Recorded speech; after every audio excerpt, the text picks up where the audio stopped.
Did you know that the most famous face in metal history actually traces its roots back to a confused dog and a 19th century phonograph? Well, today, let's take a look at some of the most important mascots in metal and talk about where they actually came from. Here you go.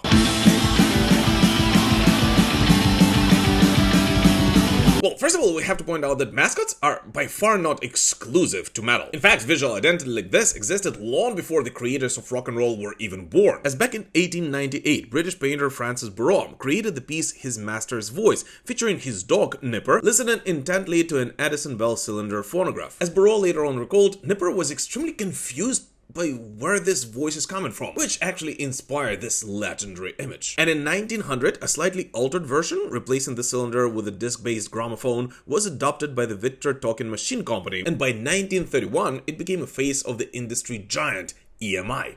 So, yeah, technically, mascots are actually as old as the record industry itself, and thus it's pretty understandable that they did start appearing in rock music pretty much since its beginning, with the earliest mascot I can think of being Grateful Dead's Bertha, a skeleton wearing a wreath of red flowers that first appeared in 1966. Yet, just like Black Sabbath's Henry and Led Zeppelin's Icarus, did not really stick around for that long. But the bottom line here is that mascots have been around for way longer than heavy metal even exists. Yet, in my opinion, it is metal bands whose mascots are the most recognizable ones in the entire music industry. So, let's take a look at some of the most important of those. But that's the way I like it, baby. I don't want to live forever. On September 24th, 1977, Motorhead released their self-titled debut, introducing the world to Snaggletooth, also known as Warpig. Created by artist Joe Pitano, the creature was born from a desire to create something primordial, and for that Pitano combined the traits of gorilla, a wolf, and a dog, adding oversized boar tusks. And interestingly enough, it was actually Lemmy Kilmister who later on added the helmet, the chains, and the spikes, finalizing the look of one of, if not the most recognizable and intimidating faces in metal history. Oh, and by the way, guys, I actually did a long episode on the history of Snaggletooth, as well as several other mascots in this list, so if you haven't seen it, definitely check it out after watching this video. Oh, and by the way, since we're having a little break here, I just wanted to point out that only a fraction of the people who watch my videos are actually subscribed to this channel, so if you're not one of those, I would really appreciate it if you would consider subscribing right now. Let's continue building this amazing heavy metal community together.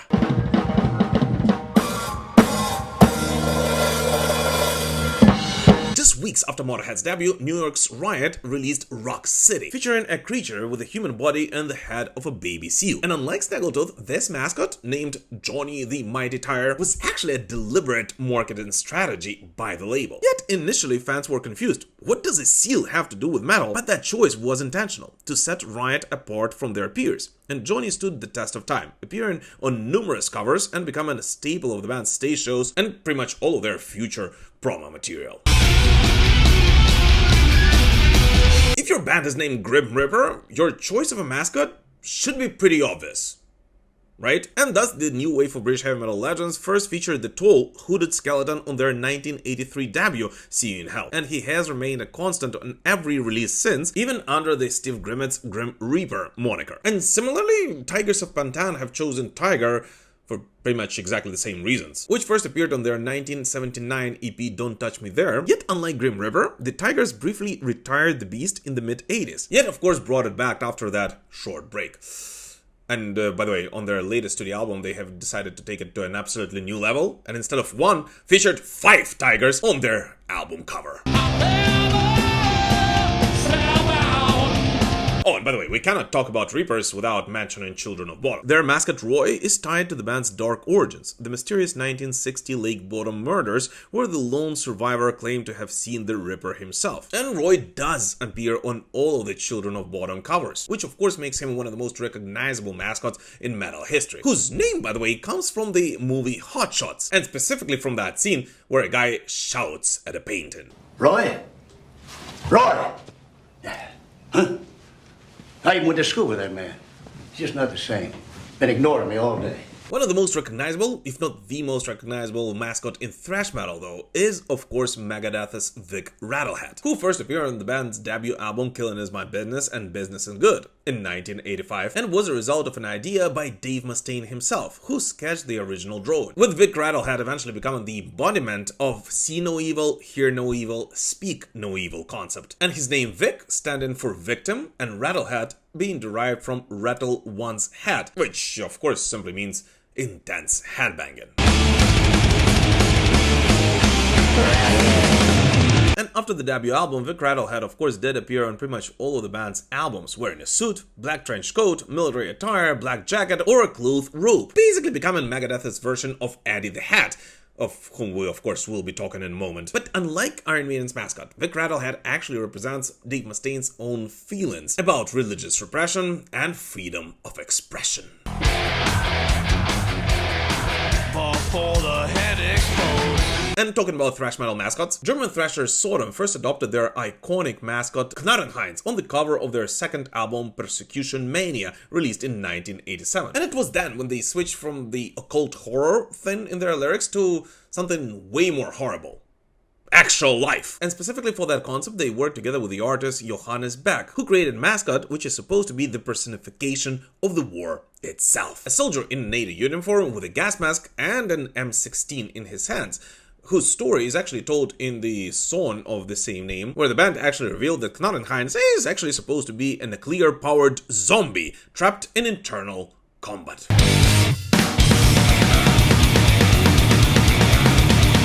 And continuing the theme of thrash metal mascots, Overkill's winged skull Chalet first took flight on 1988's Under the Influence. With his glowing green eyes matching the band's signature logo color, Chalet helped Overkill stand out in a crowded thrash metal scene, and has remained a fixture of their merch for decades since. When it comes to Halloween, well, if we're being very honest, this band had literally zero choice of which mascot they could have chosen. Of course, the main symbol of the holiday itself, Jack-o'-lantern. Yet being a heavy metal band, Halloween took the classic pumpkin head and transformed it into a mischievous, often demonic spirit, making it so central to their identity that eventually it started serving as an O in their own logo, making it one of the most clever integrations of a mascot in music. Here we are.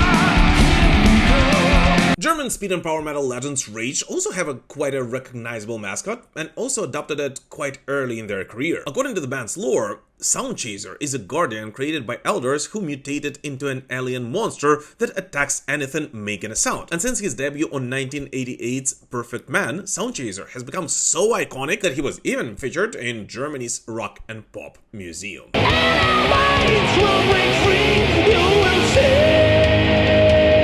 In Flames' Jesterhead was born during the recording sessions for their cult studio album The Jester Race. Anders Frieden and Niklas Sundin felt that the band needed a symbol to anchor their visual identity, and since then this stylized metallic face has appeared on everything from stage banners to jewelry, becoming, in my opinion, so recognizable that many actually consider it to be the face of melodic death metal itself by now.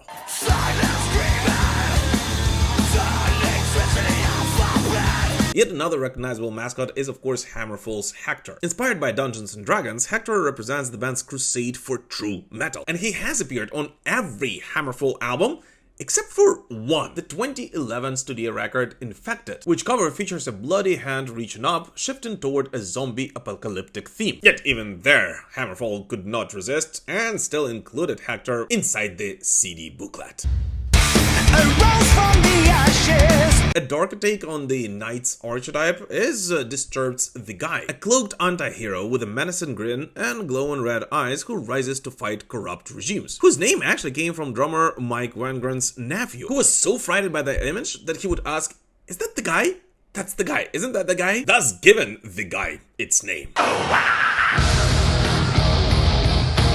Yet the most unusual mascot is perhaps not a creature, but a tool. On their 1991 album Testimony of the Ancients, Dutch progressive death metal legends Pestilence adopted an astrolabe, an ancient astronomical instrument that was capable of making various measurements and calculations to work on astronomical problems and help maritime navigators to control position and course of their vessel in the open sea, as their mascot, making it possibly the weirdest choice of a mascot ever. Yet somehow it clicked, since then becoming an anchor of the band's visual identity.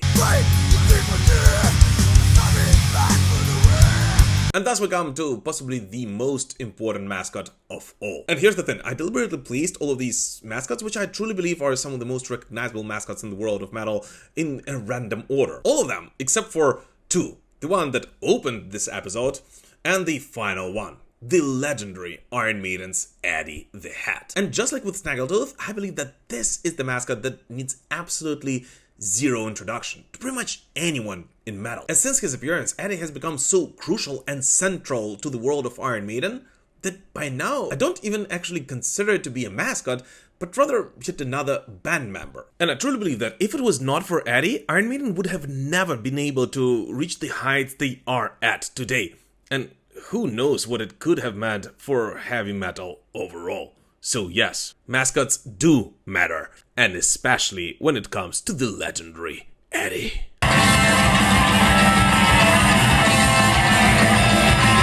But anyways, this is the list of some of the most important mascots in the world of metal. And which of these do you think are the best, and which other ones do you think I should have included on this list? Please let us know in the comments. As always, thank you so much for watching this video, guys, and we will prevail. Slava Ukraini!